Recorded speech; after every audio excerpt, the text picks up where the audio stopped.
خلیفہ ہارون رشید عباسی کے زمانے میں ایک دانا گزرے ہیں جنہیں بہلول کے نام سے جانا جاتا ہے۔ ان سے متعلق بہت ساری حکایات مشہور ہیں۔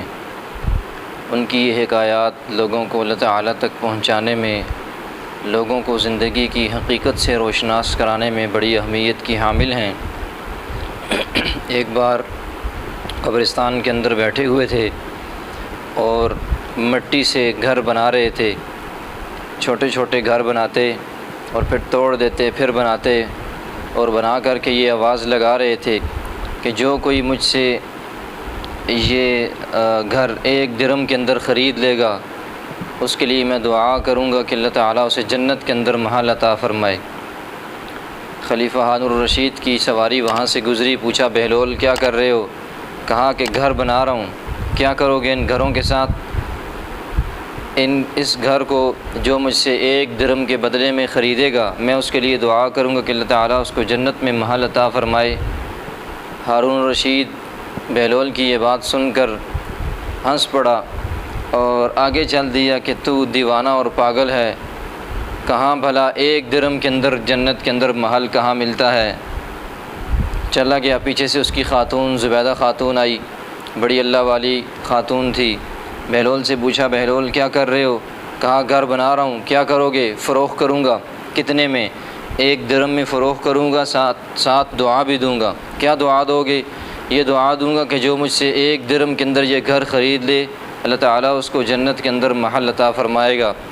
زبیدہ خاتون نے 1 درہم دیا اور گھر خرید دیا۔ بہلول نے ان کے لیے دعا کر دی، چلی گئیں۔ رات کے وقت ہارون الرشید خواب کے اندر دیکھتا ہے کہ جنت کے اندر گھوم رہا ہوں، جنت کے اندر ٹہل رہا ہوں، اور مختلف لوگوں کے محلات اور گھر تعمیر ہیں، اور لوگوں کے ناموں کی تختیاں ان کے گھروں کے باہر لگی ہوئی ہیں۔ کہا کہ چلتے چلتے ایک گھر کے محل کے پاس باہر پہنچتا ہوں، دیکھتا ہوں زبیدہ خاتون کی جو ہے نا نام کی تختی لگی ہوئی ہے۔ تو میں نے کہا کہ دنیا کے اندر میری بیوی ہے، جب میری بیوی کا محل اور گھر ہے تو میں بھی جا سکتا ہوں۔ اندر جانے لگا تو جو فرشتے پہرے دار وہاں کھڑے تھے کہنے لگے یہ آپ کا نام یہاں پر نہیں لکھا ہوا، یہ تو زبیدہ خاتون کا نام لکھا ہوا ہے۔ تو کہا کہ میں اس کا شوہر ہوں۔ کہا یہ دنیا کا نظام ہے، یہاں جس کا محل اور گھر ہوتا ہے، جس کا نام لکھا ہوتا ہے وہی داخل ہو سکتا ہے، کسی دوسرے کے گھر میں انسان داخل نہیں ہو سکتا۔ یہ دنیا کا اصول اور قانون ہے، تم بیوی کے گھر جا سکتے ہوگے، یہاں اپنے اپنے لیے محل تیار کرنا ہوتا ہے۔ اور اسی اثناء میں اس کی آنکھ کھل گئی، رات بڑی مشکل سے گزاری۔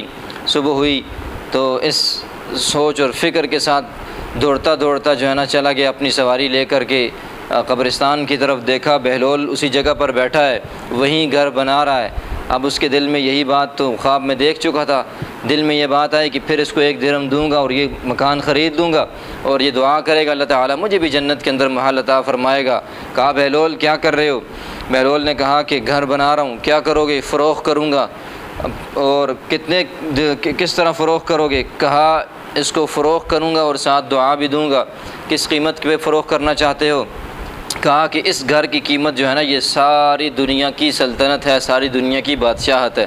کہا پاگل، کل تو تم کہہ رہے تھے کہ اس گھر کی جو ہے نا قیمت 1 درہم ہے، اور آج اس گھر کی تو وہی حیثیت ہے، اس کے اندر تو کوئی کمی زیادتی تم نے نہیں کی۔ آج کہتے ہو کہ پوری دنیا کی سلطنت اور بادشاہت جو ہے نا اس کی قیمت ہے۔ میں کہاں سے پوری دنیا کی سلطنت اور بادشاہت لے آؤں؟ پوری دنیا کی سلطنت بادشاہت تو میرے پاس ہے بھی نہیں، اور اس جو ہے نا بوسیدہ اور اس مٹی کے اس مکان کے بدلے میں تمہیں کیسے ساری دنیا کی سلطنت دے دوں؟ تو پوچھنے لگا کہ یہ 1 دن پہلے تو 1 درہم کا، آج ساری دنیا کی سلطنت اس کی قیمت کیسے بن گئی؟ تو بہلول نے کہا کل جو ہے نا وہ بن دیکھے کا سودا تھا، آج تو دیکھ کر کے آ گیا ہے۔ آج تو نے خواب کے اندر دیکھ لیا کہ وہاں قطن اس گھر کے بدلے اللہ جنت کے اندر محل عطا کرتا ہے، تو آج تو نے دیکھ لیا، تو دیکھنے کے بعد اس کی قیمت بڑھ گئی ہے۔ تو یاد رکھیں اللہ تعالیٰ نے اس دنیا کے اندر انسان کو جب بھیجا ہے، آج بن دیکھے کا سودا ہے۔ آج ہمیں بتایا کہ نماز پر فلاں انعام ملے گا، نماز پر جنت کے اندر فلاں جگہ محل ملے گا، اپنے حق پر ہوتے ہوئے بھی جھگڑے کو چھوڑ دینا، جنت کے ایک طرف محل ملے گا، اللہ تعالیٰ کی ذات پر ایمان لانا بن دیکھے کا سودا ہے، فرشتوں کو ماننا بن دیکھے کا سودا ہے، جنت اور جہنم کو، جنات کو ماننا یہ بن دیکھے کی چیزیں ہیں جن پر انسان ایمان لاتا ہے۔ قرآن نے ایمان والوں کی اس صفت کو بیان کیا، وَيُؤْمِنُونَ الَّذِينَ يُؤْمِنُونَ بِالْغَيْبِ، ایمان والے وہ ہیں جو غیب پر ایمان رکھتے ہیں۔ تو آج اس دنیا کے اندر ہمارا یہ بن دیکھے کا سودا ہے، جیسے وہ 1 درہم کا آسان 1 دن پہلے کا سودا تھا، جنت کے اندر محل ملتے تھے۔ جب قیامت والے دن ہمیں سمجھ میں آ جائے گی، ہم دیکھ لیں گے کہ جنت بھی ہے سامنے، جہنم بھی ہے، اور اللہ کی ذات حساب و کتاب کے لیے بھی موجود ہے، سب کچھ ہمیں نظر آ جائے گا۔ اس وقت جو ہے نا اللہ کے نافرمان قرآن نے کیا بیان کیا؟ وہ کہیں گے ربنا ابصرنا وسمعنا، اے اللہ ہم نے اپنی آنکھوں سے دیکھ لیا آج کہ جنت برحق ہے، جہنم برحق ہے، حساب کتاب برحق ہے، فرجعنا نعمل صالحا انا موقنون، اگر اب تو ہمیں دنیا میں واپس بھیج دے تو ہم پھر اچھے اور نیک اعمال کریں گے، اب تیری نافرمانی نہیں کریں گے۔ تو اس وقت اللہ بھی یہی بتلائیں گے، یہی فرمائیں گے کہ یہ بن دیکھے کا سودا تھا دنیا کے اندر جو تمہارے ساتھ کیا، آج دیکھ لیا سارا کچھ جنت جہنم، تو آج کے دن ایمان لانا تمہارے کسی کام کا نہیں ہے۔ تو اللہ تعالیٰ ہمیں اسی بن دیکھے کے ایمان کی قدر و قیمت اس کی سمجھنے کی توفیق نصیب فرمائے۔ ابھی سے اسلام پر چلنا، ایمان پر ڈٹنا، اللہ تعالیٰ کے احکامات کے مطابق زندگی گزارنا اللہ تعالیٰ ہم سب کو نصیب فرمائے۔